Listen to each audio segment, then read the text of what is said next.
عالم کی موت ایسا بڑا رخنا ہے جس کو پورا نہیں کیا جا سکتا. اور جانتے ہو عالم کیا ہوتا ہے؟ وَهُوَ نَجْمٌ طُمِسَ. ایک عالم ربانی معاشرے کے اندر ایسا ستارہ ہوتا ہے جو موت کی وجہ سے بے نور ہو گیا، جو موت کی وجہ سے غروب ہو گیا ہے. اور کتنی بڑی مصیبت ہے، آپ لوگ اس جملے سے اندازہ لگایا جا سکتا ہے.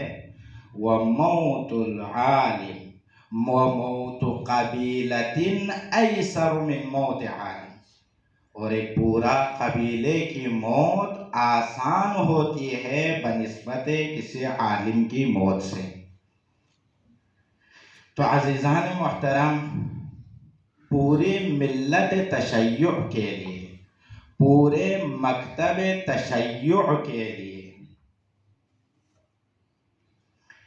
ایک ستارہ جو کہ مفسر قرآن شیخ محسن علی نجفی کی شکل میں تھا، جس ستارے نے پوری ملت تشیع کو منور کیا ہوا تھا، جس ستارے نے پورے مکتب تشیع کو منور کیا ہوا تھا، آج وہ ستارہ غروب ہو گیا.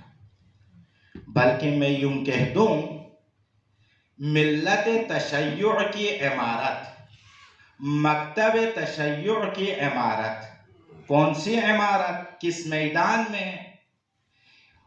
میدان تدبر و تفکر میں، میدان علم و حکمت میں، میدان تالیف میں، میدان تفسیر میں.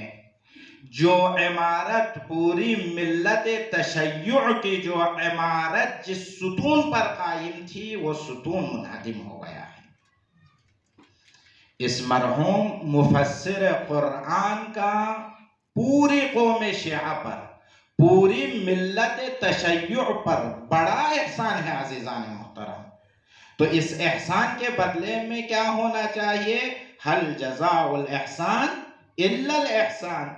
تو اس کے احسان کے بدلے میں آج ہمارے اوپر جو ذمہ داری بنتی ہے کہ اس ملت محسن کو نہیں بھولنا چاہیے، بلکہ اس کی ہر زندگی سے ہمیں درس حاصل کرنا چاہیے. بڑا احسان ہے. علماء کی مجلس ہے، میں خود پریشان ہوں، آج متحیر ہوں کہ میں اس مرحوم مفسر قرآن، مفکر اسلام، استاد العلماء، مربی العلماء، ہم سب کے مربی، ہم سب کے روحانی باپ، اس ہستی کی زندگی و حیات کے کس پہلو کو میں محور بحث قرار دے دوں اور کس پہلو پر گفتگو کروں؟ کیوں؟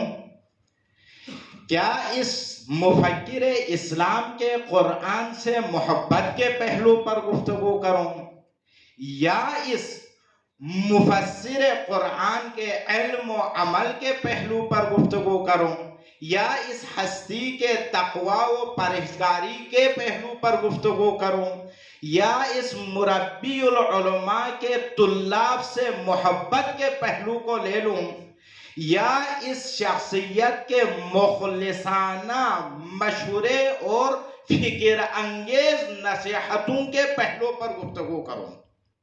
کیوں؟ اس لیے عزیزان محترم، مشورہ کوئی بھی دے سکتا ہے، فکر کوئی بھی دے سکتا ہے، لیکن فکر نصیحت کوئی بھی کر سکتا ہے، لیکن فکر انگیز نصیحت وہی کر سکتا ہے جو ستارے کے مانند ہو. تو مرحوم کی زندگی کے ہر پہلو پر بحث کرنے کی ضرورت ہے، اور ہمیں اس شخصیت کی زندگی سے درس حاصل کرنے کی ضرورت ہے. کیوں؟ اس لیے عزیزان محترم، کیونکہ اس مفسر قرآن کی زندگی کا ہر پہلو ہمارے لیے نمونہ عمل بھی ہے اور دستور عمل بھی ہے. تو ان تمام امور پر گفتگو کرنے کے لیے بڑا وقت درکار ہے. اس مختصر وقت میں ان تمام جہتوں پر گفتگو ہو ہی نہیں سکتی ہے، اس لیے کیونکہ اس کے لیے وقت کی بھی ضرورت ہے اور وسعت فکر کی بھی ضرورت ہے. بس میں اتنا کہہ کے آگے بڑھوں گا کہ ورق تمام ہوا، اور مدح باقی ہے. ورق تمام ہوا اور مدح باقی ہے، سفینہ چاہیے اس بحر بے کراں کے لیے. یہ ہستی عجیب ہستی ہے، ہمیں نہیں بولنا چاہیے. لیکن ایک جملہ کہہ دوں، علماء کی مجلس ہے، ایک دستور الہی ہے، ایک قانون الہی ہے، تو اس دستور الہی کے سامنے سر تسلیم خم کرنا ہی حقیقت بندگی ہے. حقیقت عبدیت نام ہے عزیزان محترم اس قانون الہی کے سامنے سر تسلیم خم کرنے کا. تو دستور کیا ہے؟ قانون الہی کیا ہے؟ وہ قانون الہی یہ ہے عزیزان محترم کہ اس کائنات میں، اس کرۂ ارض پر رب کائنات کی طرف سے جتنی بھی مخلوقات ہے، ہر شے، ہر چیز فانی ہے، سب نے فنا ہونا ہے. جو کل آیا ہے آج اس نے جانا ہے. بلکہ یوں کہہ دوں کہ بقا کا دار و مدار ہی فنا پر ہے. جب تک کوئی شے فنا نہیں ہوتی دوسری شے بقا نہیں کرتے ہیں. اسی وجہ سے رب کائنات نے اپنی لاریب کتاب میں یہ ارشاد فرما رہا ہے کہ وہ کتاب جو لا رتب ولا یابس الا فی کتاب مبین کا مصداق ہے، اس میں رب کائنات خالق دو جہاں یہ ارشاد فرما رہا ہے کل من علیہا فان. ہر چیز کے لیے فنا ہے، ہر چیز کے لیے. تو سوال یہ ہے بقا کسے ہے؟ وَيَبْقَى وَجْهُ رَبِّكَ ذُو الْجَلَالِ وَالْإِكْرَامِ. اور حکیم کا، علماء کے مجلس سے حکیم کا ہر فعل جو ہے حکمت سے خالی نہیں ہے عزیزان محترم. اگر اس آیت پر غور کرے تو یہاں پر جو وجہ، لفظ وجہ جو استعمال کیا ہے کہ یہ چہرہ ہی مختص کیوں کیا؟ اس لیے عزیزان محترم کیونکہ انسان کا چہرہ ہی تو ہے جس کے ذریعے سے انسان کو پہچانا جاتا ہے. انسان کی شناخت ہے انسان کا چہرہ. تو سوال یہ اٹھتا ہے کہ اگر رب کائنات کو پہچاننا ہے، رب کائنات کو کیسے پہچانا جائے؟ کیوں؟ اس لیے مسلم حقیقت ہے کہ اللہ کے لیے کوئی چہرہ ہے ہی نہیں ہے. تو اگر رب کائنات کو پہچاننا ہے تو کیسے پہچانا جائے؟ تو پریشان ہونے کی ضرورت نہیں ہے عزیزان محترم، متحیر ہونے کی ضرورت نہیں ہے.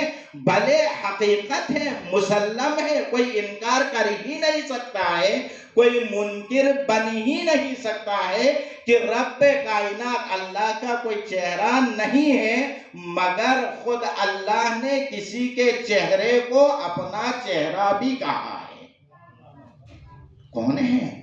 تو جن کے ذریعے سے رب کائنات کو پہچانا جائے. کون ہے؟ چھٹے امام، امام جعفر الصادق علیہ السلام نے